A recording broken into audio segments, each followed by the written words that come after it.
जी महाराज की, सरलात्मा श्री खूबचंद जी महाराज की, संघ संरक्षक गुरा स्वामी श्री फूलचंद जी महाराज की, उत्तर भारतीय प्रवर्तक शासन सूर्य पूज्य गुरुदेव श्री शांति स्वरूप जी महाराज की, समण सिंह के भीष्म पिता महाराज ऋषि पूज्य गुरुदेव श्री सुमति प्रकाश जी महाराज की, वाचनाचार्य उपाध्याय परवर डॉक्टर श्री विशाल मुनि जी महाराज की, उत्तर भारतीय प्रवर्तक राष्ट्र संत पूज्य गुरुदेव श्री आशीष मुनि जी महाराज की। नमो अरिहंताणं नमो सिद्धाणं नमो आयरियाणं नमो वज्रायाणं नमो लोये सवसाहुणं एसो पंचणमोकारो सव पावपणासणो मंगलाणञ्च सवेसीं पडमं वै मंगलं मंगलाणञ्च सवेसीं धम्मो मंगलमुकेठाम् अहिंसा संयमो तवो देवावितं नमं सन्ति जस धम्मे संयमणो जहाँ दुम्मस पोफेसो भमरो आवियारसा मृणाय पोफम केलामे सोयपि नहीं अपाया ये माई समणा मुक्ता जेलो ए संति साहुणो विहंगमव कोपेसो दाणवते सनेराया वयं च वित्तिं लभामो राय कोई उबाहं मयि आहगणे सूर्यन्ते ओपेसो भमराजाः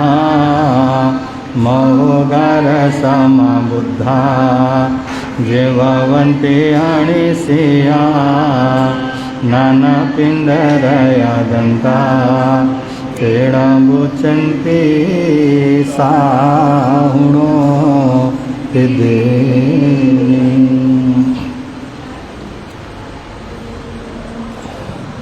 श्री सिमंदर स्वामी भगवान श्री ऋषभदेव जी आचार्य श्री मानतुंग जी एवं गुरुदेव की आपकी आज्ञा से, आपकी कृपा से, आपके प्रभाव से, आपके अनुग्रह से हम सब भक्तंबर संपुट प्रारंभ कर रहे हैं। ये अनुष्ठान सुख शांति आनंदपूर्वक परिपूर्ण हो इसी भावना के साथ। क्षिपोम स्वाहा क्षिपोम स्वाहा क्षिपोम स्वाहा क्षिपोम स्वाहा क्षिपोम स्वाहा क्षिपोम स्वाहा क्षिपोम स्वाहा क्षिपोम स्वाहा क्षिपोम स्वाहा। श्री आदिनाथाय नमः श्री आदिनाथाय नमः श्री आदिनाथाय नमः श्री आदिनाथाय नमः श्री आदिनाथाय नमः श्री आदिनाथाय नमः श्री आदिनाथाय नमः श्री आदिनाथाय नमः श्री आदिनाथाय नमः श्री आदिनाथाय नमः। नमोत्थणं समणस्य भगवो महावीरस्य नमोत्थणं समणस्य भगवो महावीरस्य नमोत्थणं समणस्य भगवो महावीरस्य नमोत्थणं समणस्य भगवो महावीरस्य नमोत्थणं समणस्य भगवो महावीरस्य नमोत्थणं समणस्य भगवो महावीरस्य नमोत्थणं समणस्य भगवो महावीरस्य नमोत्थणं समणस्य भगवो महावीरस्य नमोत्थणं समणस्य भगवो महावीरस्य।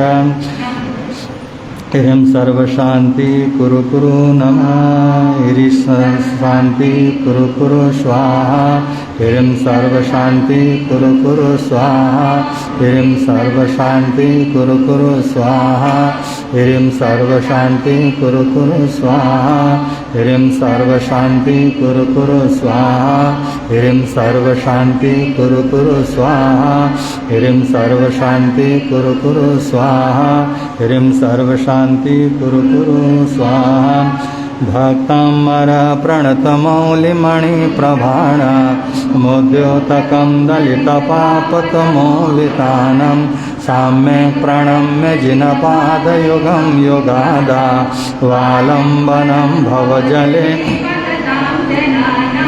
बुद्ध्या विनापि विबुधार्चितपादपीठ स्तोतुं समोदतमतिर्विगतत्रपोः बालं विहाय जलसंस्थितमिन्दुबिम्ब मन्ये कैचति जना सहसा ग्रहीतुं यस्संस्तुतः सकलवाङ्मयतत्त्वबोधा दुदभूतबुद्धिपटुभिः सुरलोकनाथैः स्तोत्रैर्जगत्रितयचित्तहरेरुदारे स्तोष्ये किलाहमपि तं प्रथमं जिनेन्द्रं बुद्ध्या विनापि विबुधार्चितपादपीठ स्तोतुं समोदतमतिर्विगत बालं विहाय जलसंस्थितमिन्दुबिम्ब मन्ये कैचति जना सहसा ग्रहीतुं विनापि विबुधार्चितपादपीठ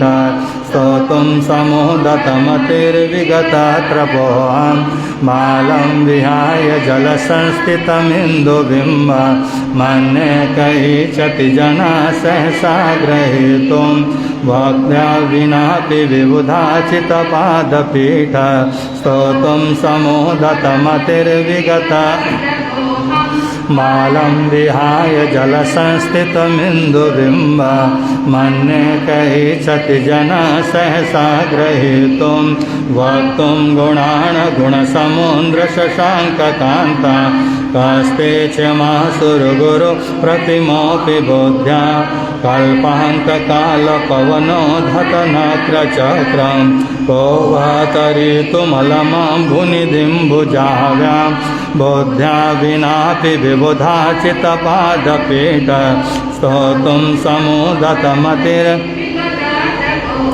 बालं विहाय जलसंस्थितमिन्दुबिम्ब मन्ये कैचति जना सहसा ग्रहीतुं सोऽहं तथापि तव भक्तिवशान्मुनिसा कर्तुं स्तवं विगत प्रेत्यात्मवीरमविचार मृगो मृगेन्द्रं नाभेति किं निजशिशो परिपालनातं बुद्ध्या विनापि विबुधार्चितपादपीठ स्तोतुं समोदतमतिर्विगतत्रपोऽहं बालं विहाय जलसंस्थितमिन्दुबिम्ब मन्ये कैचति जना सहसा ग्रहीतुं अल्पश्रुतं श्रुतवतां परिहासधाम त्वद्भक्तिरेव मुखरि कुरुते बलान्मां यत्तो किल मधो मधुरं विरौते ताचाम्रचारुकलिका बुद्ध्या विनापि विबुधार्चितपादपीठ स्तोतुं समोदतमतिर्विगतत्रपोऽहं बालं विहाय जलसंस्थितमिन्दुबिम्ब मन्ये कैचति जना सहसा ग्रहीतुं स्वस्त्वेन भवसंस्ततिसन्निबद्धं पापं क्षणाक्षयमुपैति शरीरभाजाम् आक्रान्तलोकमलिनीलमस् सूर्यासुभिन्नमिव सार्वरमन्धकारं बुद्ध्या विनापि विबुधार्चितपादपीठ स्तोतुं समोदतमतिर्विगतत्रपोऽहं बालं विहाय जलसंस्थितमिन्दुबिम्ब मन्ये कैचति जना सहसा ग्रहीतुं मद्वेति नाथ तव संस्तवनं मारभ्यते तनुधिया पितवा प्रभाव चेतो हरिषति सता नलिनीन्दलेषु मोक्ता फलादुतिमुपैति ननोदबिन्दो बुद्ध्या विनापि विबुधार्चितपादपीठ स्तोतुं समोदतमतिर्विगता बालं विहाय जलसंस्थितमिन्दुबिम्ब मन्यकैच्छति जना सहसा ग्रहीतुम् आस्तां तवस्तवनमस्तसमस्तदोषं तस्सं कथापि जगता दुरितानि हन्ति दोरे सहस्रकिरण कुरुते प्रभैव पद्माकरेषु जलजानि चितपादपीठ स्तोतुं समोदतमतिर्विगतत्रपोऽहं बालं विहाय जलसंस्थितमिन्दुबिम्ब मन्यकैच्छति जना सहसा ग्रहीतुं नागद्भुतं भुवनभूषणभूतनाथ भूतेर्गुणैर्भुवि भवन्तमभिष्टुवन्त तुल्या भवन्ति भवतु ननु तेन किं वा भूत्याश्रितं यय्यना तसमं करोति बुद्ध्या विनापि स्तोतुं समोदतमतिर्विगतत्रपोऽहं बालं विहाय जलसंस्थितमिन्दुबिम्ब मन्यकैच्छति जना सहसा ग्रहीतुं दृष्ट्वा भवन्तमनिमेषविलोकनीयं नान्यग्रतो समुपयाति जनस्य चक्षु प्रीत्वा पया शशिकरधुतिदुग्धसिन्धो क्षारं जलं जलनिधे रसिकं तु ईक्षे बोध्या विनापि विबुधाचिता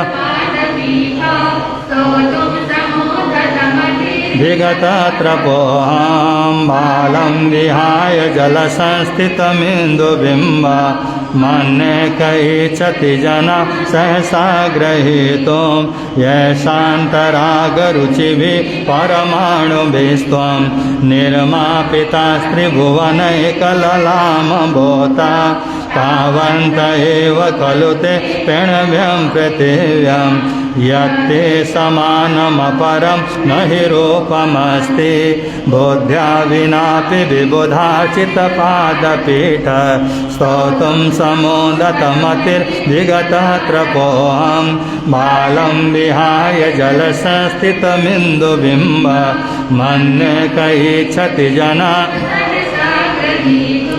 वक्तुं कते सुरनरो रहनेत्रहारी निशेषनिर्जितजगत्कृतयोपमानं बिम्बं कलङ्कमलिनं कनिशाकरस्य यद्वासरे भवति पाण्डुपलाशकल्पम्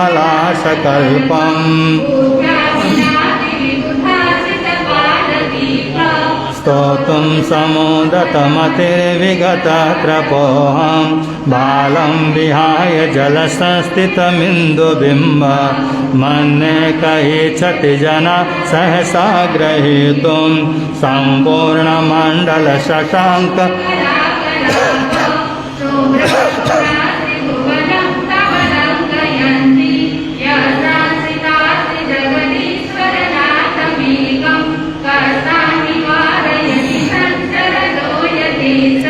बोध्या विनापि विबुधाचितपादपीठ स्तोतुं समोदतमतिर्विगतत्रपोऽहं बालं विहाय जलसंस्थितमिन्दुबिम्ब मन्यकैच्छति जना चित्रं किमात्र यदि ते त्रिदशाङ्गनाभे नेतं मनागपि मनो न विकारमार्गं कल्पान्तकालमरुता चलिता चलेन किमन्दरादृशिकरं चलितं कदाचित् बुद्ध्या विनापि विबुधाचितपादपीठ स्तोतुं समोदतमतिर्विगतत्रपोऽहं बालं विहाय मन्यकैच्छति जना सहसा निर्धूमवर्तिरपवजिततैलपूर कृष्णं जगत्रयमिदं प्रकटीकरोषि गम्यो न जातुमरुता चलिता चलाना दीपोपरसमसिनाथ जगत्प्रकाश बुद्ध्या विनापि स्तोतुं समुदतमतिर्विगतत्रपोऽहं बालं विहाय जलसंस्थितमिन्दुबिम्ब मन्यः कैच्छति जनः सहसा ग्रहीतुं नास्तं कदाचिदुपयासि नराहुगम्य स्पष्टीकरोऽसि सहसा युगपञ्जगन्ति नाभोधरोदरनिरोधमा सौरातिसाहि महिमा श्रीमुनीन्द्रलोके बोध्या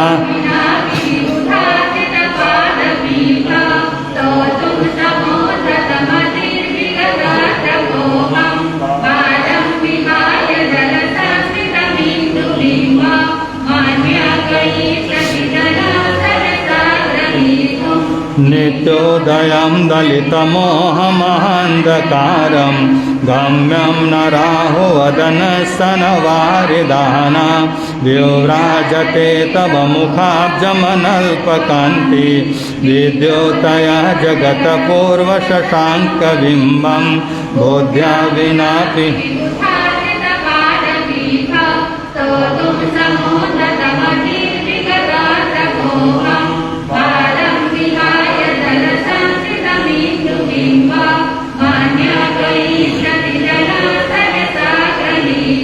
किं सर्वरीषु शशिना हि विवस्वता वा युष्मन्मुखेन्दुदलितेषु तमसु नाथ निष्पन्नशालिजनशालिनि जीवलोके कारकी जलधरैर्जलभारर्नम्रै बुद्ध्या विनापि विबुधा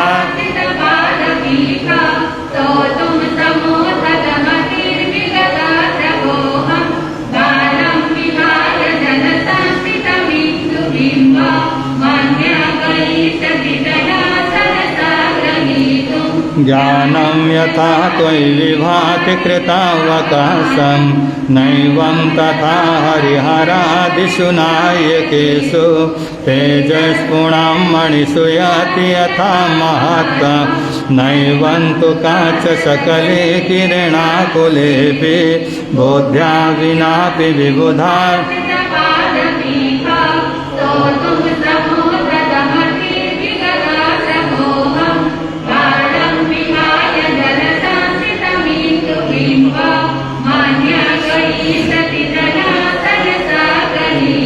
मन्ये वरं हरिहरादय एव द्रष्टा दृष्टेषु येषु हृदयं त्वयि तोषमेति किं वीक्षितेन भवता भुवि न नान्य कश्चिन्मनोहरति नाथ भवान्तरेऽपि बोध्या विनापि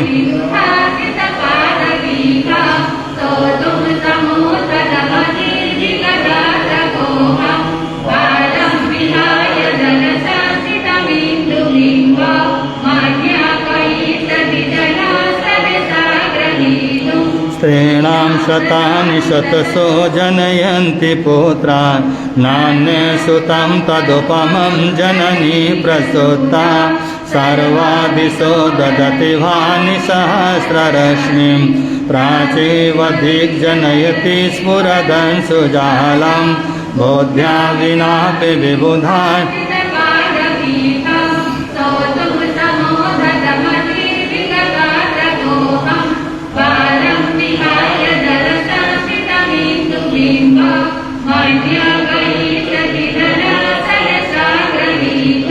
पामामनन्ति मुनया परमं पुंस मादित्यवर्णममलं तमसा पुरस्तात् त्वामेव सम्यगुपलभ्य जयन्ति मृत्युं नान्य शिवा शिवपदस्य मुनीन्द्रपन्था बुद्ध्या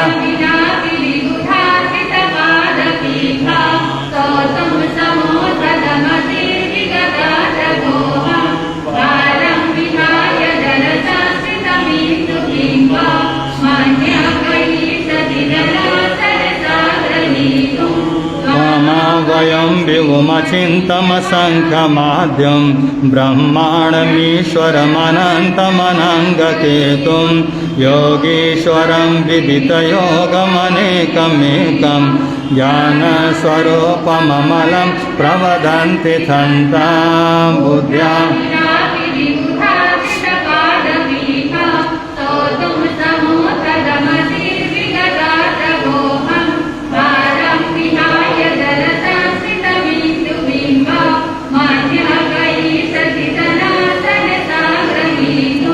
बुद्ध्यास्त्वमेव विबुधार्चितबुद्धिबोधा तं शङ्करोऽसि भुवनात्रयशङ्करत्वा धातासि धीरशिवमार्गविधेविधान व्यक्तं तमेव भगवन् पुरुषोत्तमोऽसि बुद्ध्या विनापि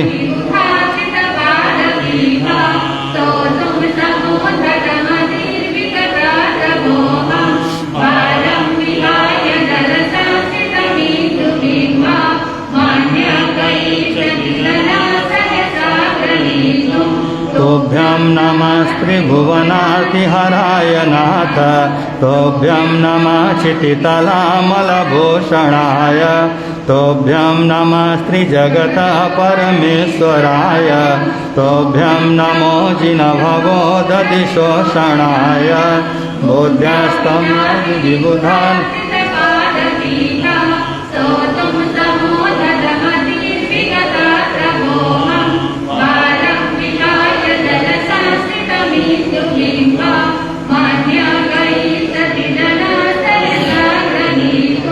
को विस्मयोऽत्र यदि नाम गुणैरशेषै तन्संसितो निरवकाशतया मुनीषा दोषैरोपात विविधाश्रयजातगर्वै स्वप्नान्तरेऽपि न कदाचिदपेक्षितोऽसि बुद्ध्या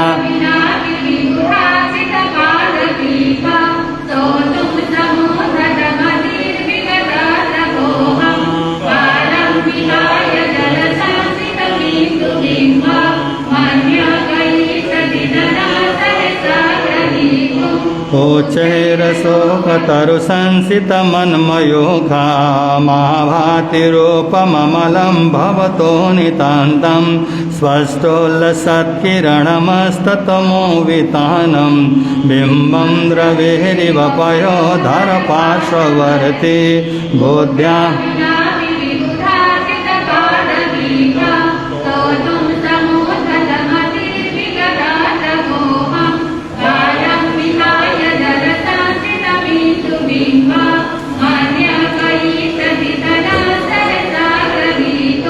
सिंहासने मणिमयो खशिखा विचित्र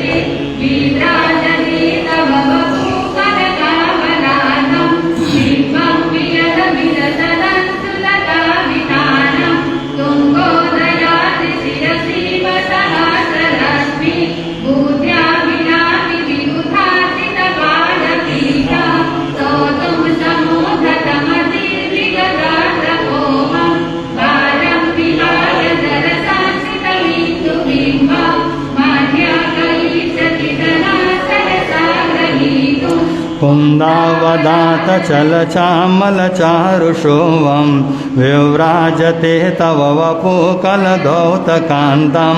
ओद्यश्च शाङ्कशुचिनिर्जरवारिधार मोक्षे स्थितं सुरगिरेरिव शान्तकोवं बुद्ध्या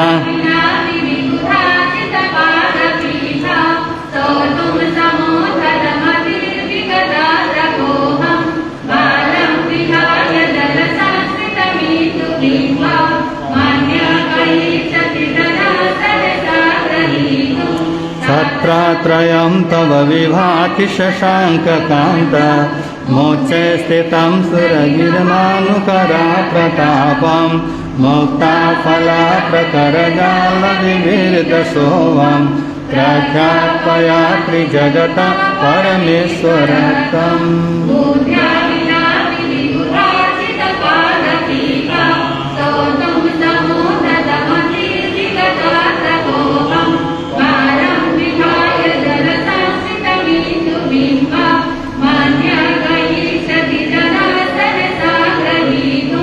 गम्भीरताररवपूरितदिग्विभाग त्रैलोक्यलोक्य शुभसङ्गम भूतिदक्ष साधर्मराज जय घोषण घोषकासन् केदुन्दुमिर्ध्वनति ते यशसा प्रवादे बुद्ध्या विनापि विबुधा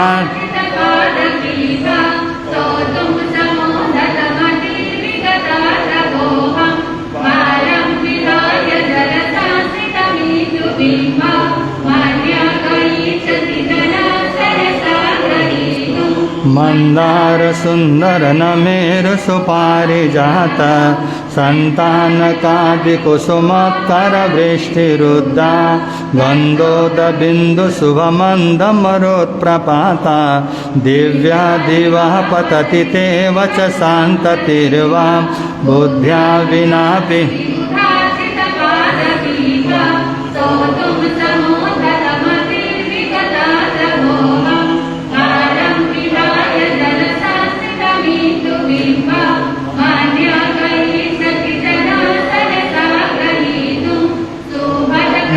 बलय भूरि विभाविभोस्ते लोक्यत्रयं दुतिमतां दुतिमाक्षिपन्ति प्रदद्दिवाकर निरन्तर भूरि संख्या दीप्त्या जयतपि निशामपि सौम्य सौम्यम्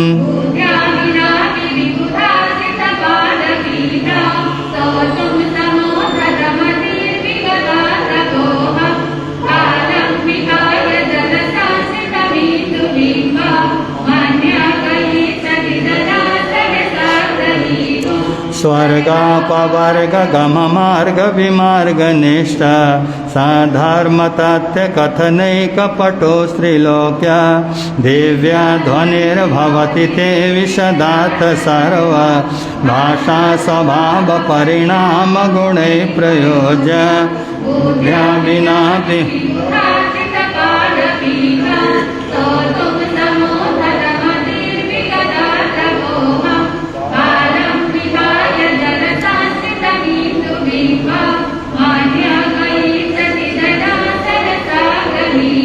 पुनहेन्द्र हे मनव पंकज पुंज कांति पल्योल्लसन्न खमयोख शिखाभिरामो पादोपदानि तव यत्र जिनेन्द्र दत्ता पदमानि तत्र विबुधा परिकल्पयन्ति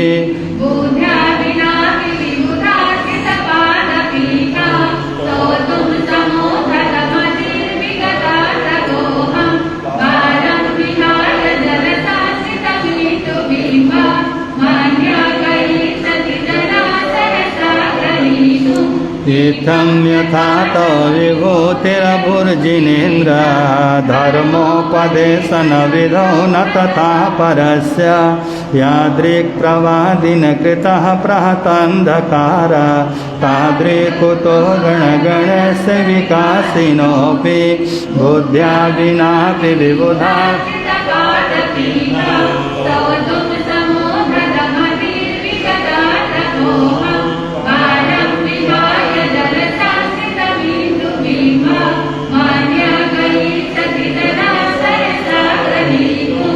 कोशतनं विलोलकपोलमूला मात्या भ्रमान् भ्रमरनाद विविर्दकोपम् ऐरावता भमिभमोदतमापतन्तं दृष्ट्वा भयं भवति नो भवताश्रितानां बुद्ध्या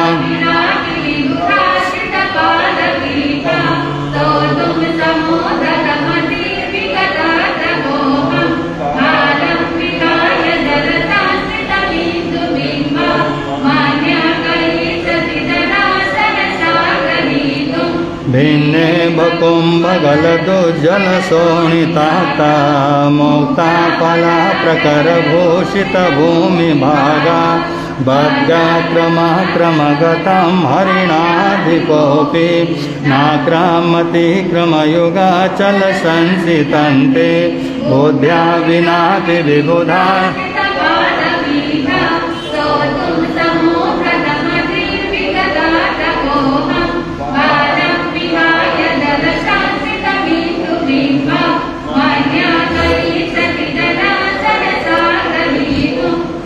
कल्पान्तकालपवनो धतवन्निकल्पं दावानलं ज्वलितं ज्वलमुस्फुलिङ्गं विश्वं जिगेत्सुमिव सन्मुखम् त्वन्नामकीर्तनजलं समयस्तशेषं बुद्ध्या विनाति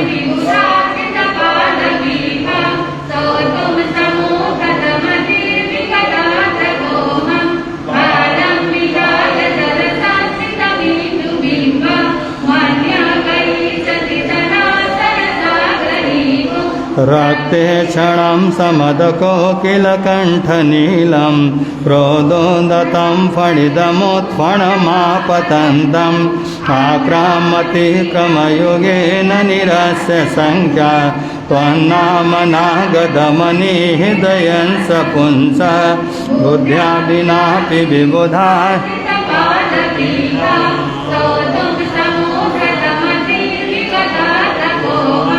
बालं विहाय जलसंस्थितमिन्दुबिम्बमनेकं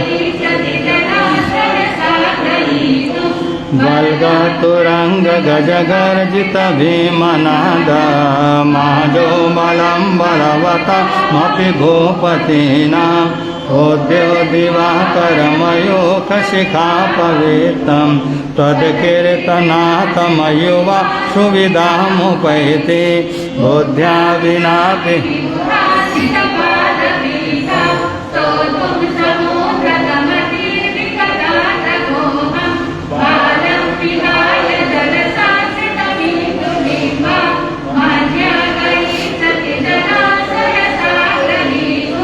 कुन्दाग्रभिन्न गजशोणितवारिवाह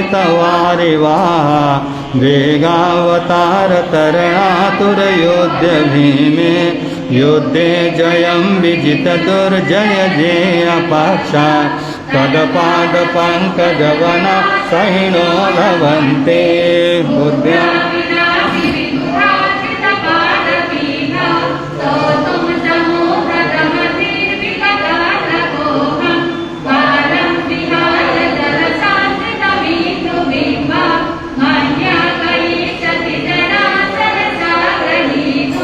अम्भोनिधौ क्षुभितभीषणनक्रचक्रं पाठीनपीठभयदोल्लणवाणवाग्नौ रङ्गत्यरङ्गशिखरस्थितयानपात्रा तासां विहाय भवतः स्मरणाभद्रन्ति बुद्ध्या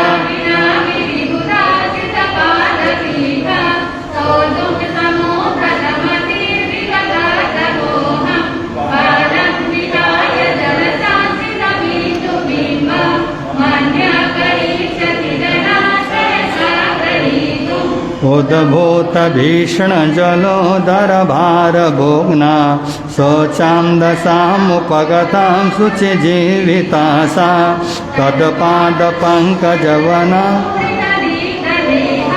मर्त्या भवन्ति मकरध्वजतुल्यरूपा बोध्या विनापि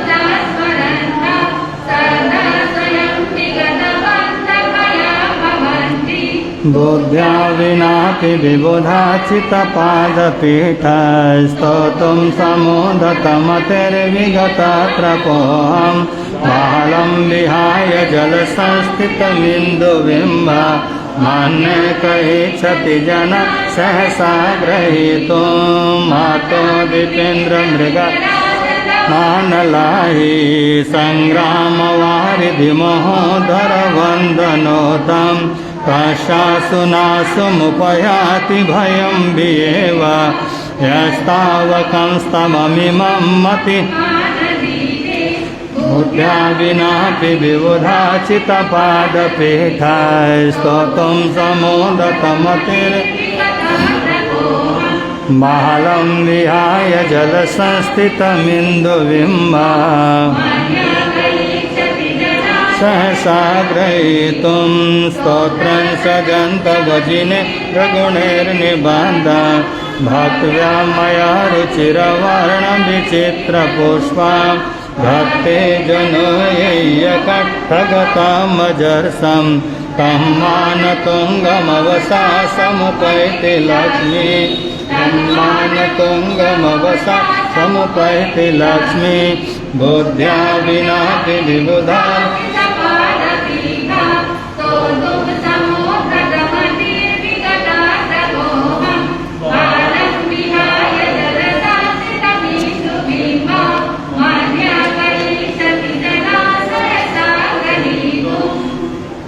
भक्तामर प्रणतमौलिमणिप्रभाणा मोद्योतकं दलितपापतमोवितानं सम्यक् प्रणम्य जिनपादयुगं युगादा वालम्बनं भवजले पततां जनानां यशंस्तुतः सकलवाङ्मयतत्त्वबोधा दुद्भूतबुद्धिपटुभिः सुरलोकनाथे स्तोत्रैर्जगात्रितयचित्तहरैरुदारे स्तस्य किलामपितं प्रथमं जिनेन्द्रं स्तस्य किलामपितं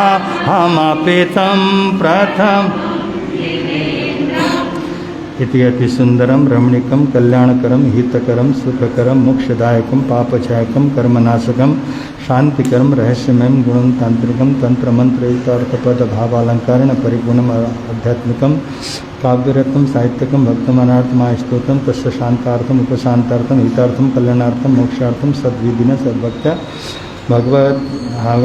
भगवत चरण सरोजय परिपूर्ण भाविन समर्पय। हे प्रभु आपके श्री चरणों में भक्तामर स्तोत्र विधिवत समर्पित करते हैं। श्री आदिनाथ भगवान की, श्री आचार्य मानतुंग जी महाराज की, देवादिदेव श्री ऋषभ प्रभु को सादर शीश जो भजन गाला वाधिदेव श्री ऋषभ प्रभु को सादर शीश जो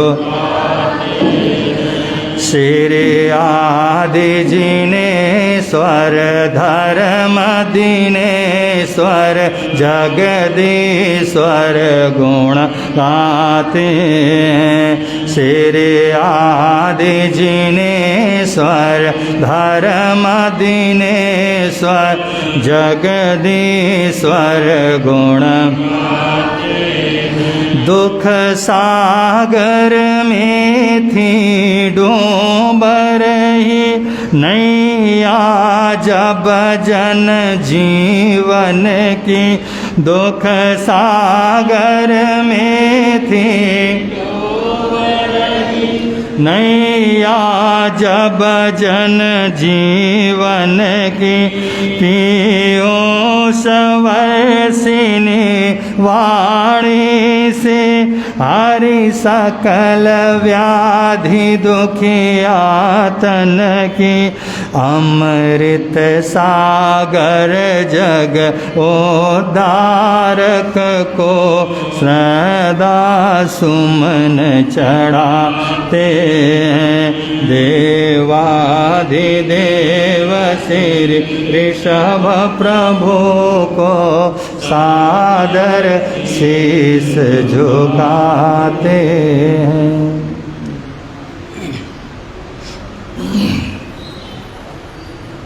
शुभ शाम जिसको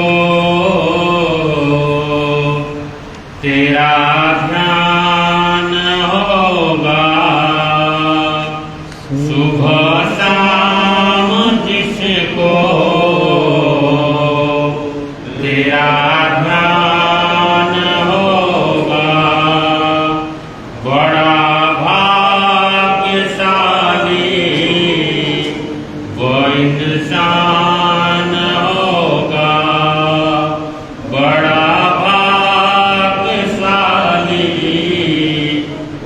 इंसान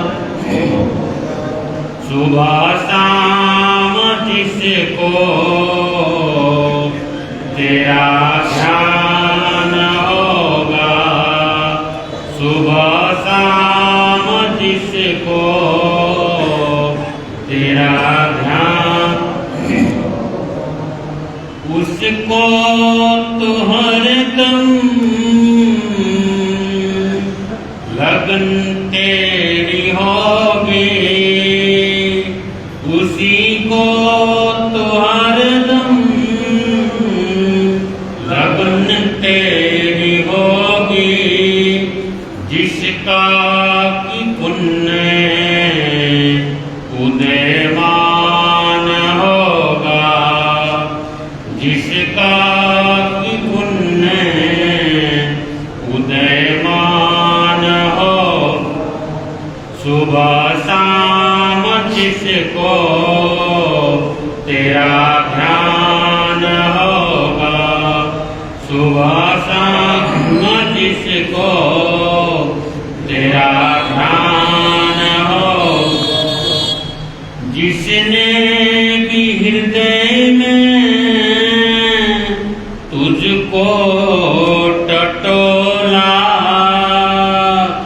जिसने भी हृदय में तुझको टटोला, लगा खाक तन में क्यों हैरान होगा, लगा खाक तन में क्यों हैरान होगा, सुबह शाम जिसको तेरा ध्यान होगा, सुबह शाम जिसको तेरा ध्यान हो,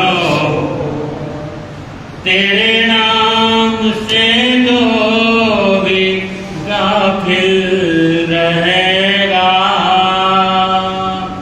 तेरे नाम से जो भी गाफिल रहेगा, समझ लो बड़ा ही वो नादान होगा, समझ लो बड़ा ही वो नादान होगा, सुबह शाम जिसको तेरा ध्यान होगा, सुबह शाम जिसको तेरा ध्यान होगा, तू बेचैन मत हो, यह की प्रेम प्याला, तू बेचैन मत हो, यह की प्रेम प्याला, इसे जो पिए वो कदरदान होगा, इसे जो पिए वो कदरदान होगा, सुबह शाम जिसको तेरा ध्यान होगा, बड़ा भाग्यशाली वो इंसान होगा, बड़ा भाग्यशाली वो इंसान होगा, वो इंसान होगा।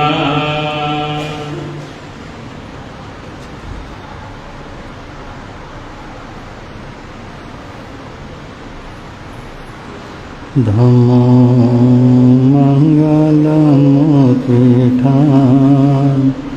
अहिंसा संयमो तवो देवावेतं नामं सन्ति जस धम्मे सयामणो दुनिया के चराचर जीवों पर कर्मों ने जाल बिछाया है। क्या साधु गृहस्थ क्या बाल वृद्ध बस कोई न बचने पाए। अति शुभ कर्मों के आने से संतों का समागम मिलता है। जिन वाणी श्रवण करने से दुख जन्म मरण का मिटता है समय नदी के धार की जिसमें सब बह जाया करते हैं। है समय बड़ा तूफान प्रबल पर्वत झुक जाया करते।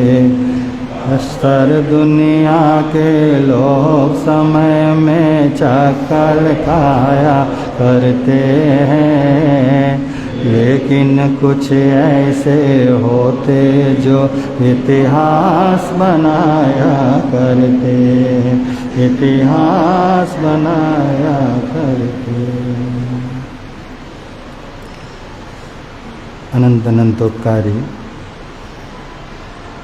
त्रैलोक्यनाथ शासन के महाप्राण श्रवण भगवान महावीर स्वामी को स्मरण करते हुए आचार्य भगवान एवं आराध्य गुरुदेव के चरणों में वंदन। आदरणीय मुनिराज समादरणीय महाशतेन्द्र जी महाराज, प्रिय श्रोताजन, अब हम सब लोगों ने अभी भक्तांबर अनुष्ठान का सुंदर लाभ लिया। आज हम तीसरे श्लोक तीसरे पद की आराधना में हैं और ये तीसरा जो पद है अनेकों अनिष्टों से हमें बचाता है। जैसे किसी व्यक्ति को आँखों में किसी प्रकार की समस्याएं हैं, रोशनी कम होती है, रोशनी को बढ़ाने से लेकर के जो हम लोग एक बात कहते हैं कि सामने वाले की मुझे नज़र लग गई है, नज़र लगती है, इन सब चीज़ों से मुक्ति पाया जा सकता है। और हमने माना कि किसी दुष्ट ने हमारे साथ दुर्व्यवहार किया, उसकी बुरी दृष्टि मेरे ऊपर पड़ गई, ऐसा हम लोग ज़्यादातर मानते हैं। पर ज़रूरी नहीं है जो नज़रें होती हैं वो नज़रें सिर्फ बुरी ही नहीं होती हैं, अच्छी भी नज़रें होती हैं। एक माता है अपने बेटे को बड़े लाड़ प्यार से खिलाती है, पिलाती है और उसको बड़ा प्रेम करती है। कहते हैं सबसे पहले माँ की नज़र लगती है। तो कहने का मतलब हमारी जो नज़रें हैं, नज़र की जो गहराई है, नज़र के साथ जुड़े हुए जो हमारे भाव हैं, उन भावों का सीधा प्रभाव हमारे जीवन पर पड़ता है। जब उन गहरे भावों का प्रभाव हमारे जीवन पर पड़ता है तो इस गाथा में जो प्रभाव है, जो शोधकर्ताओं ने इसका निष्कर्ष निकाला है कि हमारी ज्योति तो प्रबल होगी ही, हमारी ज्योति तो बढ़ेगी, साथ साथ में बाहर से आने वाले जो प्रकाश हैं या बाहर से आने वाले जो हमारे जीवन में कुछ अनिष्ट के संकेत हैं उनको भी रोकने में समर्थ है। तो ऐसा प्रभावकारी तीसरा पद आज हमने इसकी आराधना की। अभी नया नया अनुष्ठान है, हम लोगों को समझने में थोड़ा सा समय लगेगा, वक्त लगेगा। कि आप लोग जानते हैं भक्तांबर स्तोत्र के 48 गाथा हैं। उन 48 गाथाओं में कल प्रथम पद और द्वितीय पद की हमने आराधना की थी, और जिसकी आराधना होती है उस पद को हम बार बार बोलते हैं। बार बार का मतलब 48 गाथाओं के साथ 48 बार ही उसको बोला जाता है। ये आप लोगों को थोड़ा सा जब आते हैं कहीं को समझ में नहीं आता, जैसे कि कल 2 पद हमने प्रथम और द्वितीय पद की आराधना की, प्रत्येक पद के साथ उन पदों को हमने बोला और उसका 48 बार बोल के उसका अनुष्ठान पूर्ण किया था। और आज हमने जो तृतीय पद है, तृतीय गाथा है, तृतीय श्लोक है, उस तृतीय श्लोक की आराधना की। उसमें पहली गाथा, फिर तीसरी गाथा बोली, दूसरी गाथा, फिर तीसरी गाथा, फिर जिस गाथा का नंबर है उस गाथा को हम 3 बार बोलेंगे, फिर चौथी गाथा, तीसरी, 5वीं गाथा, फिर तीसरी। इस तरह से उस पद की आराधना होती है। और कल जो पद रहेगा वो चतुर्थ पद रहेगा। अब आप लोगों को पता चल ही गया है, उस चतुर्थ पद को हम लोग 48 बार बोलेंगे। पहले हर गाथा के साथ चौथे पद का कल उच्चारण होगा। तो इस तरह से ये अनुष्ठान आगे बढ़ रहा है। आज के जो तृतीय पद में आचार्य मानतुंग अपने आराध्य को संबोधन करते हुए अपनी भक्ति की तैयारी में वो अपने भावों को किस तरह से अपने आराध्य के समक्ष प्रस्तुत कर रहे हैं। यहाँ कवि ने कहा है,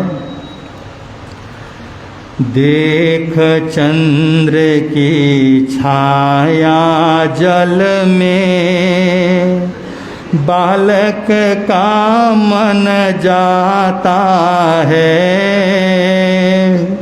ज्ञान नहीं होने के कारण उसे पकड़ना चाहता है। बुद्धिहीन होने लज्ज होकर तब स्तोत्र की तैयारी करने को उद्यत हुआ मेरा साहस अतिशय भारी।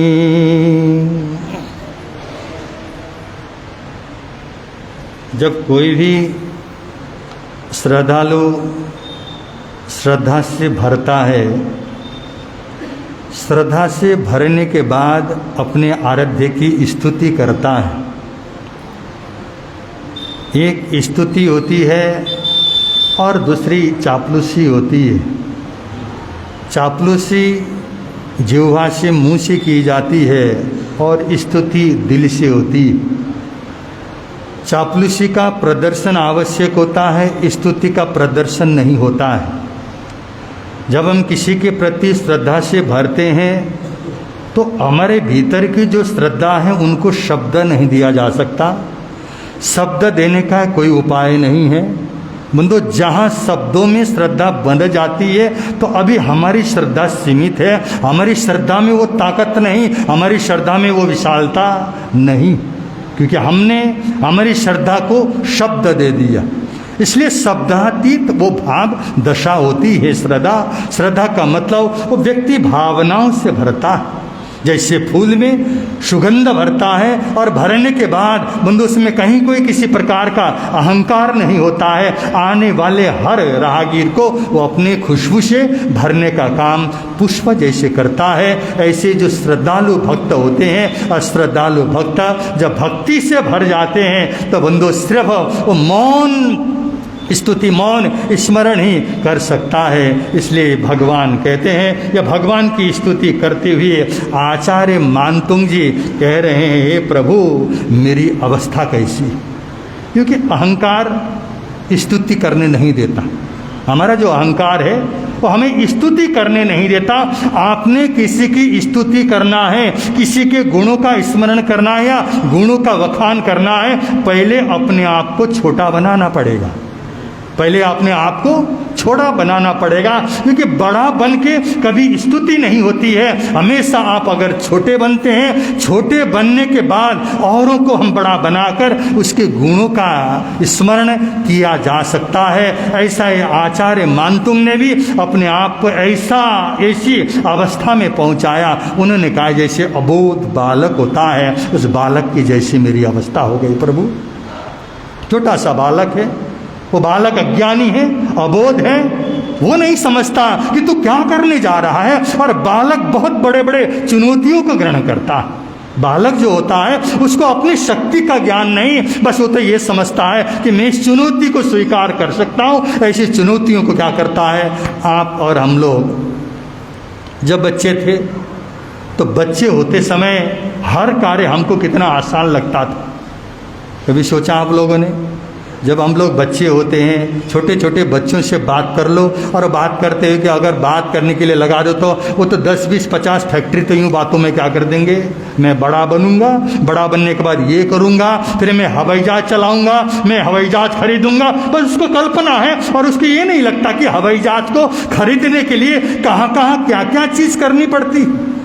उस हवाई जहाज खरीदने तक के लिए पहुंचने में कितना पुरुषार्थ की आवश्यकता होती है, उस पुरुषार्थ के साथ तेरा भाग्य है या नहीं है, ये सारी चीज़ें मन में लगती हैं। तो बंधु, जब बालक मन होता है हम बड़ी बड़ी बातें सोचते हैं और हमको लगता है कि हम बड़े होंगे तो हम ऐसा करेंगे वैसा ही करेंगे, ऐसा हमारे मन में विचार आता है। इसी तरह से बंधु यहाँ पर आचार्य मानतुंग ने अपने आप को बहुत छोटा बनाया। एक अबोध बालक के सामने बालक की उपमा देते हुए आचार्य मानतुंग ने कहा, हे प्रभु, जैसा छोटा सा अबोध बालक होता है और वो क्या करने जा रहा है उसको खुद को पता नहीं होता, कौन से कार्य के लिए उसने अपना पुरुषार्थ किया, प्रारंभ किया है, उसको स्वयं को पता नहीं होता। इसलिए प्रभु जैसे देख चंद्र की छाया जल में, बालक है, पूर्णमासी का चंद्रमा उदित है और पानी में जब चंद्रमा की प्रतिमा उस पानी में देखता है, बच्चा उसको पकड़ने के लिए जाता है। ये उसकी अबोधता है, अज्ञान अवस्था है। होता ही है बंधुओं, जब तक ज्ञान नहीं होता। बाल का मतलब ही क्या है, अज्ञानी। कहते हैं ना, एक बाल तपस्वी और एक पंडित। बाल और पंडित दो शब्द आते हैं शास्त्रों में। बाल का मतलब होता है अज्ञानी और पंडित का मतलब होता है ज्ञानी। और बंधो, ज्ञानी और अज्ञानी में यही तो फर्क होता है। उसको अपने कार्य पर ये नहीं पता चलता कि इसका परिणाम क्या होने वाला है, बस उसने तो करना होता है, कर देता है। ऐसा ही अपने आप को बहुत छोटा बनाते हुए आचार्य मानतुंग कहते हैं कि हे प्रभु, जैसे उस प्रतिमा, उस चंद्रमा की प्रतिमा को उस पानी जल पर देखने के बाद बालक उसको क्या करना चाहता है, पकड़ना चाहता। और क्या ये संभव है? हो सकता है बंधु, ये असंभव कार्य है और असंभव कार्य, परंतु जब भक्ति मन में जाग जाती है, भक्ति से भक्त भर जाता है, तो बंधु प्रत्येक जगह पर भगवान के दर्शन करना शुरू करता है। वो ये नहीं सोचता मैं किस भगवान को मानता हूँ, कौन से मेरे भगवान हैं, सिर्फ मैं उसी भगवान में भगवान को देखूं, नहीं। वो तो बंधु हर आत्मा में परमात्मा के दर्शन देखना प्रारंभ करता है। जैसे भगवान महावीर ने भी कहा, अप्पा सो परम अप्पा। उन्होंने कहा ना, हमारी आत्मा ही परमात्मा है। वो कैसे होता है? एक बार संत एकनाथ अपने सहयोगी साथियों के साथ हरिद्वार से कावड़ का जल लेते हैं और उस कावड़ के जल को रामेश्वरम में समर्पित करने के लिए, मतलब कहाँ हरिद्वार और कहाँ हमारा दूसरा छोर रामेश्वरम, रामेश्वरम के भगवान को कावड़ के जल को समर्पित करने के लिए अपने सहयोगी साथियों के साथ हरिद्वार से उन्होंने कावड़ उठाना प्रारंभ कर दिया। बहुत महीने तक की लंबी यात्रा थी और यात्रा करते करते बंधु मरुभूमि राजस्थान में होते हुए, राजस्थान मध्य प्रदेश की उस मरुभूमि में होते हुए उनको आगे बढ़ना था। एक जगह पर वो विश्राम कर रहे हैं और अपने साथियों की प्रतीक्षा कर रहे थे। और साथियों की प्रतीक्षा करते करते उन्होंने देखा कि एक घटना घट गई। अभी उनके साथी दूर हैं, आ रहे हैं, तब तक एक उनके सामने गधा आता है और गधे ने आकर के संत एकनाथ की तरफ देखना शुरू किया। और बंधु बड़ी गर्मी है, उस गर्मी में, प्रचंड गर्मी में स्वयं वो परेशान है और ऐसी अवस्था में सामने वो गधा आकर के जब एकनाथ को देखना शुरू करता है, तब एकनाथ ने देखा, लगता है गधा प्यासा है और गधे के प्यास को मिटाना मेरा धर्म है। अब पानी कहाँ ढूंढ? राजस्थान की उस रेगिस्तान में दूर दूर तक कहीं पानी नजर नहीं आता। ऐसी जगह पर जब सामने गधा प्यासे गधा आकर उस गधे के प्यास का अनुभव उनको होता है, कहते बंधु जो कावड़ में जो उठा करके हरिद्वार से रामेश्वरम में ले जाने का जो जल उनके पास था, उस जल को खोलना उन्होंने प्रारंभ किया। जब जल को खोलना प्रारंभ किया तब तक उनके साथी आ गए, सहयोगी आ गए और उन्होंने कहा कि एकनाथ क्या कर रहे हो? उन्होंने कहा कि मेरे को जो करना चाहिए मैं वही कर रहा हूं। उनको समझ गए ये कुछ भी कर सकते हैं। उन्होंने कहा इतनी दूर से पानी उठा करके आप आए हो, क्या आप कुछ गड़बड़ तो नहीं करोगे? उन्होंने कहा कि क्या गड़बड़ी? उन्होंने कहा कि जो गधा है उस गधे को पिलाने की तैयारी तो नहीं कर रहे तुम? तो बंधु संत एकनाथ ने कहा कि हमें यही करने जा रहा हूं। तो उन्होंने कहा कि मुझे पानी पिलाना है। सहयोगी ने कहा इतना दूर से उठा के आप गंगा जल कप लेके आए हो और कहा भगवान को चढ़ाने के लिए लिया हुआ जल ये गधे को आप पिलाने जा रहे हो, ये भगवान का अपमान नहीं है? तो उन्होंने उनको रोका। तब कहते बंधु एकनाथ ने कहा अब तुम मुझे रोक नहीं पाओगे, मैं अब पिलाऊंगा इनको। उन्होंने उस गधे को पानी पिलाया। बंधु घटना बड़ी सामान्य से मालूम पड़ती। आज आप सोचें, आज हम लोग कहीं कहीं पर जब कोई कार्य करते हैं जहां पर लाखों रुपया का दान देने वाला व्यक्ति जब बंधु 100 रुपये के लिए क्या करता है? झगड़ता है। 20-20 लाख रुपये दे करके भोजनशाला में जिस व्यक्ति का नाम लगाया जाता है, अगर उसके द्वार पर कोई भिखारी आके 2 दिन का भूखा हो मुझे भोजन तो बोल करके अगर वो याचना करे तो बंधु आदमी उसको दुत्कारता है। अब आप कल्पना करेंगे भोजनशाला बना रहा, हजारों आदमियों की भोजनशाला में भोजन कराने वाला व्यक्ति एक 3 दिन के भूखे व्यक्ति को एक समय का भोजन देने को तैयार नहीं है। वो बंधु क्यों करता है उसको खुद को नहीं पता। बस उसको क्या चाहिए, जो चाहिए उसको थोड़ा बहुत तो मिल जाता है। इसलिए बंधु आज हमें समझना है हमारी दृष्टि कितनी है, हमारी दृष्टि क्या है, हमारे भाव क्या होते हैं। किसी भगवान की भक्ति करने के लिए सबसे महत्वपूर्ण चीज है कि हमारे अंदर भाव होना जरूरी। जब संत एकनाथ ने बंधु अपने पानी को खोला और पानी खोल करके जब उस गधे को पिलाया, पिलाते समय सारे उनके सहयोगी उनके माथा कोड़ते उनको धिक्कार किया। तब एकनाथ ने कहा कि तो आप लोग को भले ही बुरा लगा हो, परंतु मेरा मन कहता है शायद रामेश्वरम का भगवान इतना प्यासा नहीं है जितना प्यासा गधा। ये तो सोच। आज बंधु यहाँ कोई सामने कोई शिवलिंग हो या कोई गणपति की मूर्ति आ जाए या कोई भी मूर्ति आ जाए, किसी भी प्रतिमा अगर दूध पीने लग जाए तो कितना दूध पिला दोगे? खूब दूध ला के उसमें उड़ेला जा सकता है। लेकिन कोई घर के अंदर अगर आपको ये कहे, गरीब आदमी कहे मेरे को चाय पीनी है, उस समय भाव आता है? नहीं आता। बंधु ये बड़ी विचित्र बात है। कभी कभी हम लोग रास्ते में चल रहे, हम लोग बड़े दूर दूर पर जाते हैं तो हमने देखा जो घर छोटी छोटी दुकान वाले होते हैं जो हाईवे में, वो लोग क्या करते हैं? हमने एक दिन पूछा है आखिर करते क्या है? वो क्या करते हैं, सबसे पहले चाय बनाते हैं और चाय का जब कप भरता, चाय का गिलास भरता है तो रोड के बीचों बीच में ले जा करके चाय उड़ल लेते हो, पहला चाय का कप। फिर हमने पूछा ऐसा करते क्यों है? कि महाराज ये इसलिए करते हैं कि ये एक टोटका है कि यहाँ से आने जाने वाले हर व्यक्ति का क्या होता है, हमारे दुकान के प्रति आकर्षण हो और चाय पीने के लिए अंदर आएगा, इसलिए हम लोग चाय क्या करते हैं। तो 1-2 जगह तो हमने उनको कहा भाई ये करने से फायदा क्या है? तुमने मीठी चाय ले जा करके ज़मीन पे वो भी रोडों के बीचों बीच में उड़ेल दिया और हजारों चींटियाँ आती हैं, हजारों वो बेचारे छोटे छोटे वो आते हैं, कीड़े आते हैं, वो खाते हैं। उस समय उनको पर से गाड़ी गुजरती है, कितनी हिंसा होती है, पर आप किस किस को समझाओगे? समझ नहीं आएगा उनको। फिर हमने कहा कम से कम आप ये संकल्प को कर सकते हो, प्रातःकाल को मैं पहली चाय की दुकान खोलने के बाद जो चाय बनाऊंगा पहली चाय मैं मुफ्त में दे दूंगा, ये कर लो, किसी के मुंह में चला जाए। तरीके बहुत होते हैं, अगर ज्ञान हो तो, समझ हो तो तरीके बहुत होते हैं। परंतु बंधु हम लोग की अवस्था ऐसी है, हम लोग लाखों करोड़ों रुपया जहां दान दे सकते हैं, और दान कहाँ देते हैं?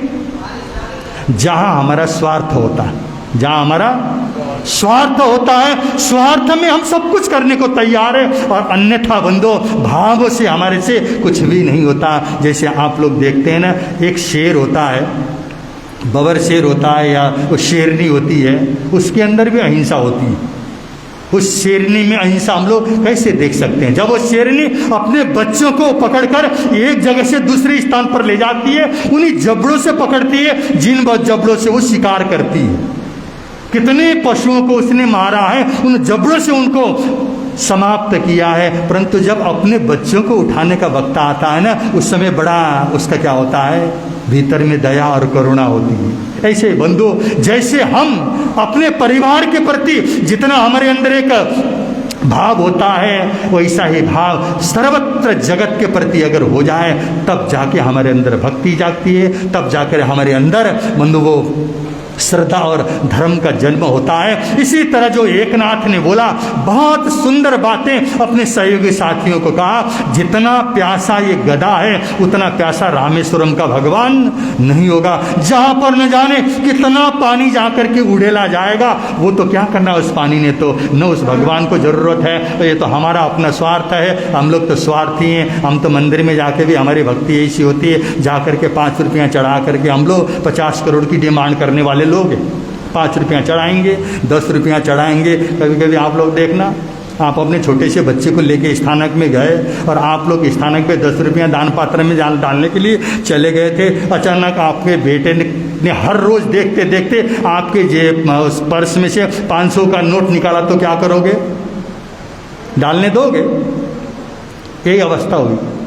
जैन नगर मेरठ में हमारे गुरुदेव सामने बैठे थे, उधर एक दान पात्र था, एक बच्चा आया और बच्चा बाप के साथ आता, प्रतिदिन उसका पिता उससे क्या करवाता था, पैसे डलवाता था दान पात्र में। आज वो बाप और गुरुदेव के साथ आपस में चर्चा चल रही थी। इतनी देर को छोटा सा बच्चा है, उसने क्या किया, बाप का पर्स निकाला और उस समय 1000 के 500 के नोट थे, एक एक को निकालता रहा। वो तो खेलता रहा, दान पात्र में डालता रहा, एक एक निकाल रहा, दान पात्र में डालता रहा और बाप देख रहा। जब पूरा उसका पर्स खाली हो गया, तब बंधु गुरुदेव ने पूछा कि श्रावक जी, तुम्हारे बेटे ने इतने पैसे दान दिए, तुमने रोका नहीं?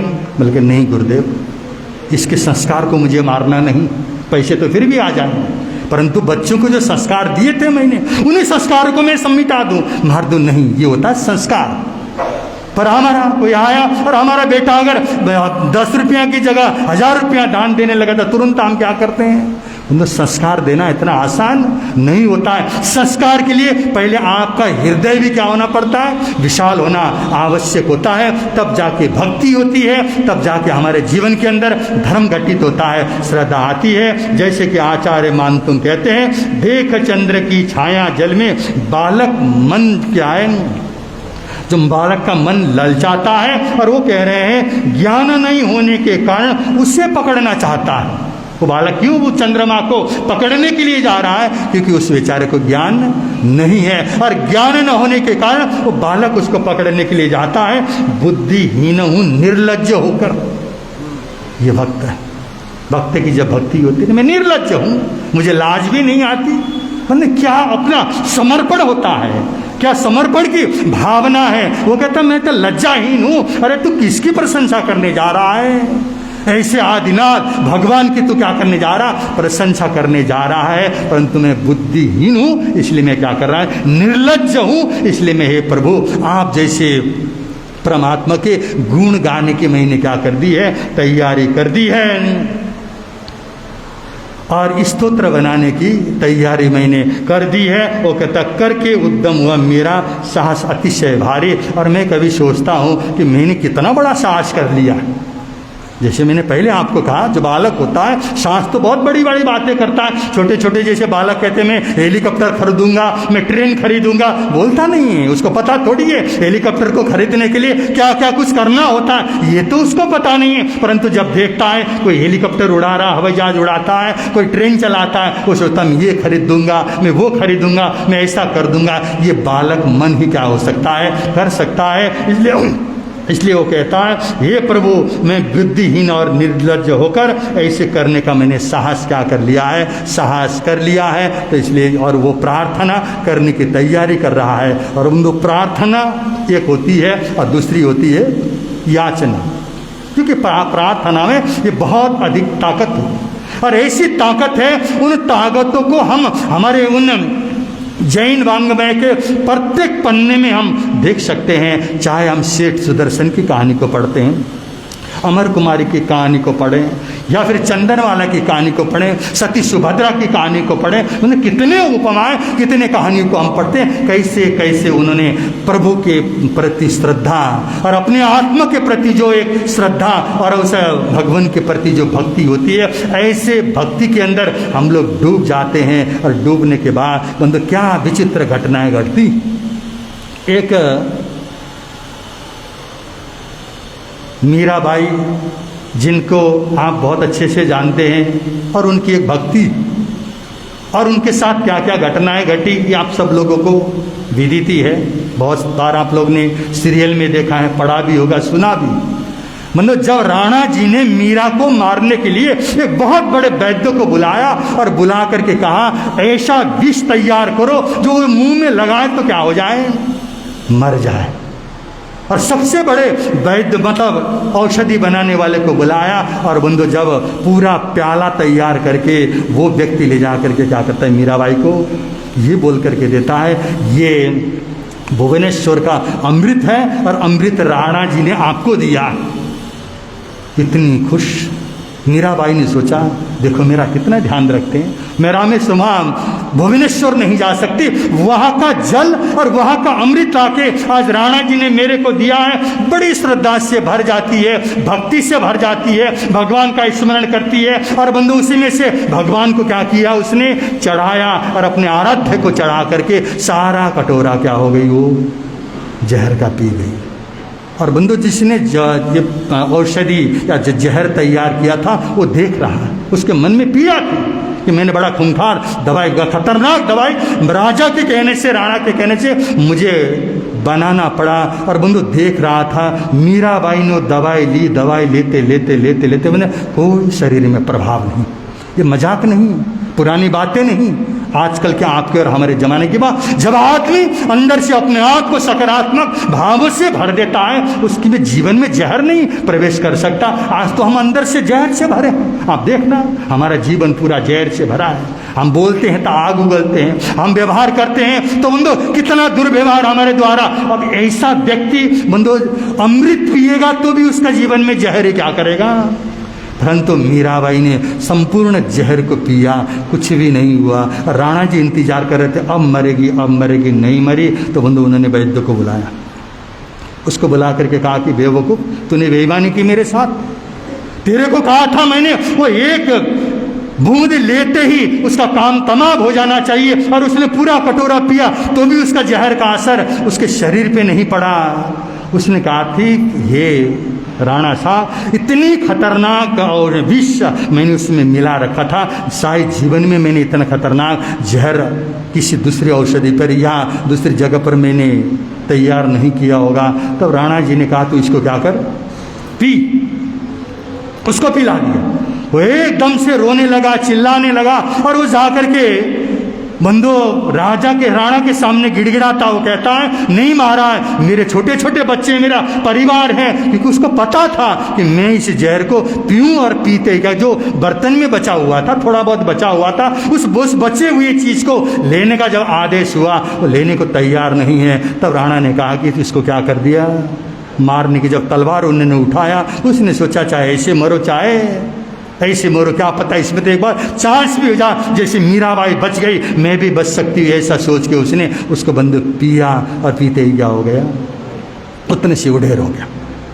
ढेर होते ही महाराजा ने देखा ये तो मर गया, और उसके परिवार वालों को सूचित कर दिया गया। परिवार वाले आए, और परिवार वाले जब उसके शव को लेके घर जा रहे थे, किसी व्यक्ति ने ये घटना देखते हुए कहा, देखो तुम रो रहे हो, तुम पीड़ित हो, दुखी हो, परंतु वो जो माता जी है ना, जो बैठी हुई है मंदिर में, मीरा माँ का जो मंदिर था, उस मीरा माँ के मंदिर में बैठी हुई मीरा की तरफ इशारा करते किसी ने कह दिया, आप जाके उस माता जी से आशीर्वाद लो तो क्या हो जाएगा, जीवित हो जाएगा। ये सारा जहर उन्होंने पचा लिया कि एक दो चार बूंद जो इनके पेट में उसको नहीं निकाल सकते। ऐसा जब बोला गया तो बंधु परिवार के लोग मीरा माँ के पास चले गए, और मीरा माँ ने बंधु को जल ला करके क्या कर दिया, उस व्यक्ति को पिला दिया। ऐसा चमत्कार होता है कि वो क्या हो गया, फिर ये कोई कल्पना नहीं, वास्तविकता। जो व्यक्ति जब मीरा माँ ने भगवान का स्मरण किया और उन्होंने प्रार्थना करती है, उस व्यक्ति को जब अमृत लाके जल लाके पिला दिया और पिलाते बंधु वापिस क्या हो गया, वो ठीक हो गया। और ये ठीक होने की सूचना किसको मिली? राणा जी को मिले। क्या राणा जी का भाव बदला? दुष्ट आदमी कभी बदल नहीं सकता। वो हमेशा सोचता मैं जो करता हूं मेरे साथ हर व्यक्ति दगा करता है, मेरे साथ धोखा करता है, वो तो यही सोचता रहता है। उसके मन में ये नहीं सोचता कोई उपकारी भी जीवन में होता है, किसी ने मेरा उपकार किया, ये तो भाव उसके मन में आता ही नहीं है। हमेशा दुर्भावनाओं से भरा हुआ व्यक्ति। और राणा जी ने सोचा अच्छा मेरे सामने नाटक कर रहा था मरने का, अब फिर भाव क्या हो गए? राणा ने कहा ये नाटक कर रहा था मरने का, इस औषधि में कोई ताकत नहीं है, जाकर के तलवार से उसको क्या कर दिया? उसको मार दिया। ये अवस्था होती। कहने का मतलब ये बंधु, जब आप अंदर सकारात्मक भावना और भक्ति से भर जाते हैं तब बंधु बाहर की सारी जो अशुभ शक्तियां हैं आपको कुछ नहीं बिगाड़ सकते, हमारा कुछ नहीं बिगाड़ सकते। परंतु इतनी श्रद्धा तो आना जरूरी है ना अंदर, और हमारे अंदर श्रद्धा नहीं है। हमारी श्रद्धा कितनी कमजोर है, कितनी पतली है, कितना हम लोग शंकाशील बने रहते हैं। हर घटना पर हमें सबसे पहला शंका क्या करता है? शंका में परेशान कर रहा होता है। इसे आचार्य मान तुम अपने आराध्य भगवान की स्तुति करते हुए, और उन्होंने कहा बुद्ध्या विनापि विदुधार्चित पाद पीठा। वो ये कह रहे हैं कि हे प्रभु मैं तो क्या हूँ, बालक बुद्धि, और मैं बालक मन से आपके इस स्तुति को करने को तैयार हूँ। तो बंधु ये जो तीसरा पद है, अगर आप लोग तीसरा पद इसकी माला करेंगे, और इसकी माला करने की अपनी विधि होती है। और बंधु विधियाँ ये आप लोगों को, क्योंकि हर शास्त्र के अंदर समझाना कोई ज़रूरी नहीं है। आप जो लाभार्थी हैं वो लाभ तो ले ही रहे हैं, जो लाभ इस अनुष्ठान में नहीं ले रहे हैं वो आप आके सुन सकते हैं। सुनने में कोई घटना है, और आपको ये नहीं लगना चाहिए कि बीच वाले कोई प्रभाव मिलने वाला है। सभी जो भी आके भक्तांबर के अनुष्ठान में बैठेगा, भक्तांबर का पाठ करेगा, और उसको वो लाभ मिलेगा ही मिलेगा। और तृतीय जो पद होता है इसकी अपने अलग से विधि होती है। और बंधु इसके साथ में बीजाक्षर भी इसके अंदर दिए गए हैं। और बीजाक्षर में आज का जो बीजाक्षर है ई होता है ना, ईश्वर का जो ई होता है, ई इसका क्या है? बीजाक्षर है। और बंधु जो कुछ नहीं कर सकता बंधु उसको ई के साथ इसकी साधना करते हुए, और बंधु तृतीय पद का आराधना जब करता है, जितने भी होने वाले अनिष्ट दुष्ट निगाह दोष वगैरह जो लगती हैं, और अपनी दृष्टि को भी निर्मल बनाने का ये पद कार्य करता है। इसी तरह प्रतिदिन कोई न कोई बंधु ये गाथाएं उनका अपना प्रभाव रहता है। ये समय के अनुसार आपके समक्ष रखने का प्रयत्न करिए। इतना कहते हुए मिलता है मिलता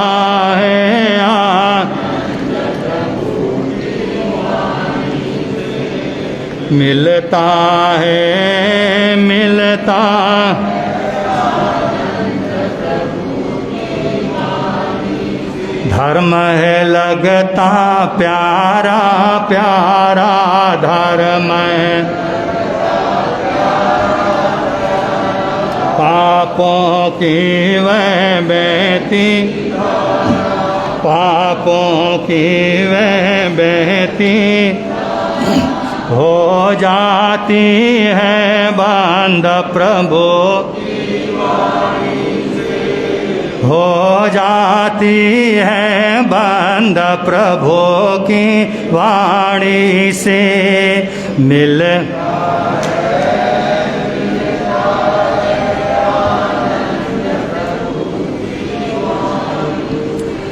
आज 11 तारीख, आज जिस परिवार की ओर से इस अनुष्ठान का लाभ लिया गया, श्रीमती आशा जैन, धर्मपत्नी विकास जैन, इन परिवार की ओर से आज का ये अनुष्ठान बहुत सुंदर रूप में यहाँ पर संपन्न हुआ। और कल के जो लाभार्थी हैं श्रीमती उषा जैन, धर्मपत्नी सुरेश कुमार जैन, इन परिवार की ओर से चतुर्थ पद उसकी आराधना कल यहाँ पर संपन्न होगी। क्योंकि लगभग हमारे सेक्टर के नाम पूरे आ चुके हैं, तो सेक्टर वाले के मन में ये भाव नहीं आए हमने तो सेक्टर में ही कराना, आपने तो भक्तांबर करवाना है, सब आप आ जाएं, कोई ज़रूरी नहीं है आप यहाँ कराएं। अब हमारे को क्योंकि एक एक दो दो नाम, क्योंकि दो दो नाम भी डबल ही आने शुरू हो चुके हैं। तो इसलिए आप लोग इस अनुष्ठान के अंदर भाग लेंगे। और बंधु इतना दूर दूर से हमारे पास नाम आ रहे, दिल्ली से, कहाँ, गुवाहाटी, जिन जिन्होंने चमत्कार देखा है, बहुत ज़बरदस्त चमत्कार। क्योंकि आप लोग जब सुनेंगे उनके मुँह से क्यों इस वक्तांबर के प्रति इतनी उनकी श्रद्धा बनी। और बंधु कहाँ, गुवाहाटी से पहले बुक होता है कि गुरुदेव हमारा एक दिन जो वहाँ से आके यहाँ अनुष्ठान क्या करें, प्रतिवर्ष आके करवाते हैं। कहीं ना कहीं जीवन में कुछ घटनाएं घटी हैं, तब जाकर के ऐसा भाव लोगों का होता है। इसी तरह आज का जो दोपहर का जहाँ पे श्रीमती सविता जैन, उनकी तरफ से आज का ये जाप रखा गया है। और जाप रखने का मुख्य कारण ये रहा कि आज उनके पति का जन्मदिन है। यही है ना विनोद?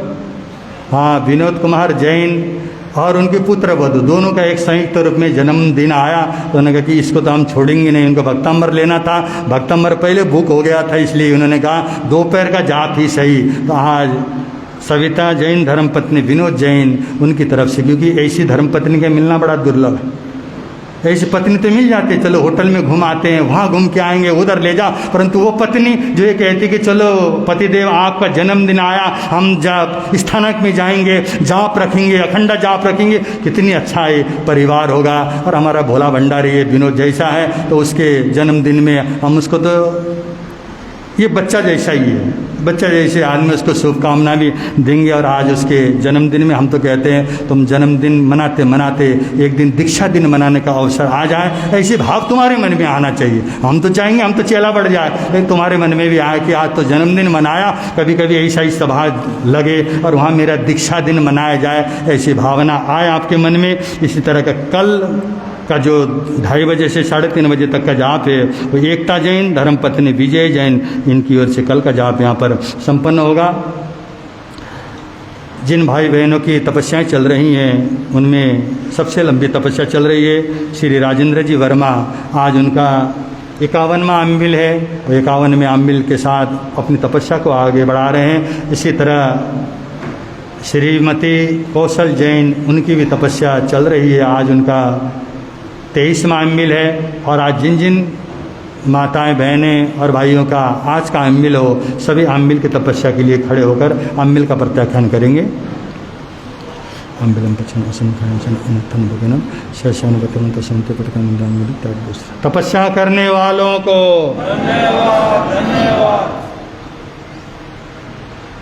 एकासना एकासन को तपस्या करने वालों को उपवास। प्रवर तक शांति गुरुवर प्यारे,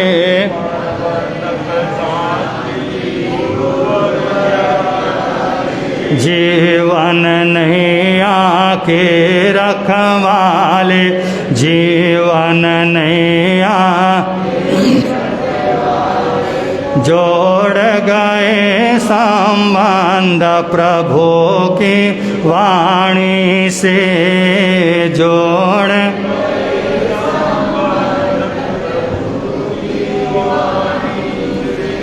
मिलता है मिलता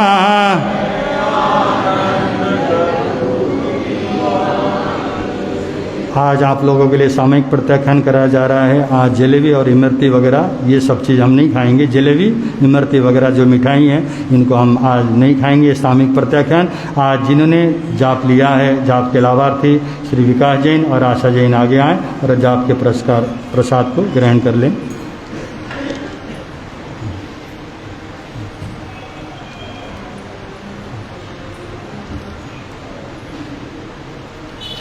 संघ की ओर से सूचनाएं, उसके बाद मंगल पाठ।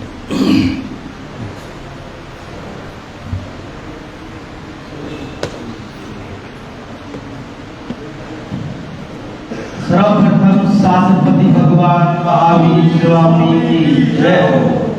और तपस्वी परम पूज्य श्री निहालचंद जी महाराज के पुत्र शिष्य, उत्तर भारत के प्रवर्तक शास्त्र सूर्य परम पूज्य श्री शाक्ति स्वरूप जी महाराज के सुशिष्य, सर्व संघीय सलाहकार विषम पिता में राजऋषि तपस्वी रतन पूज्य गुरुदेव श्री सुक्ति प्रकाश जी महाराज साहब, उपाध्याय प्रवर वाजराचार्य परम पूज्य डॉक्टर श्री विशाल मुनि जी महाराज, उत्तर भारतीय प्रवर्तक राष्ट्र संत पूज्य गुरुदेव श्री आशीष मुनि जी महाराज के सुशिष्य रतन, नेपाल के श्री मानव मिलन के संस्थापक राष्ट्र संत पूज्य गुरुदेव डॉक्टर श्री मणिभद्र मुनि जी महाराज, बाल संस्कारक मधुर गायक पूज्य श्री पुनीत मुनि जी महाराज, महादेव एवं महासती पूज्य डॉक्टर श्री संजना जी महाराज साहब, महासाध्वी परम पूज्य डॉक्टर श्री अनुज्ञा जी महाराज आदि ठाणे 4 के श्री चरणों में ऐसे जैन सभा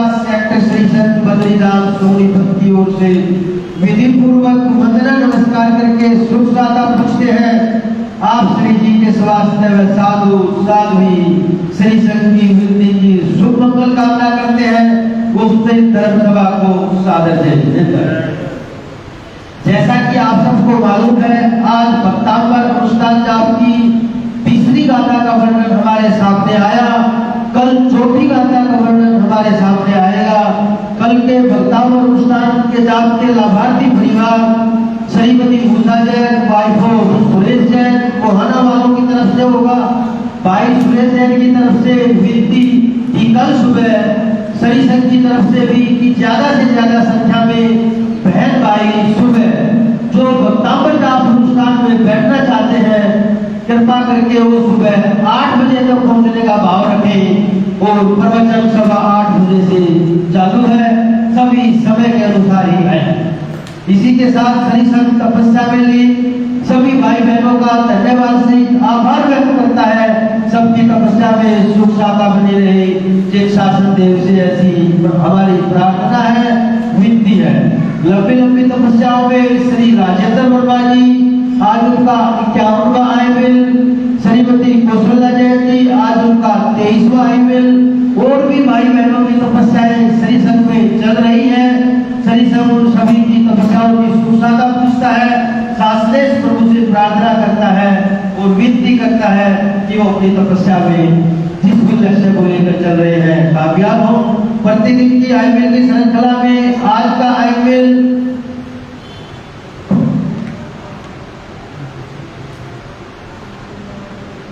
काजल जैन, वाइफ ऑफ साहिल जैन, प्रतीक जैन, सुभद्र श्री प्रमोद जैन, कल का आईमेल राजेंद्र वर्मा जी राजपुर वालों का रहेगा।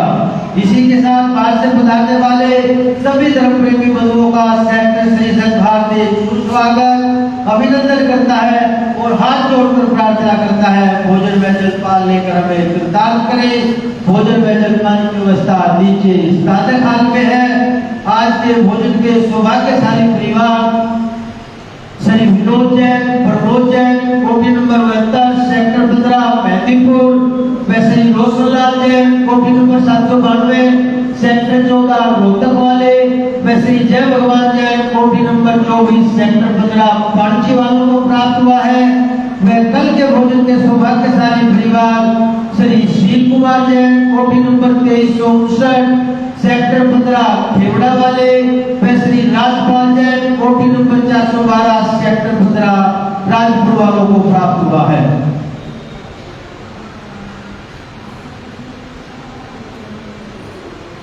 सभी बहन भाइयों से विनती कि भाई विकास जी की तरफ से जो आज भक्तान अनुष्ठान के जाप के लाभार्थी परिवार थे, उनकी तरफ से प्रभावना है। सभी बहन भाई प्रभावना लेकर जाए।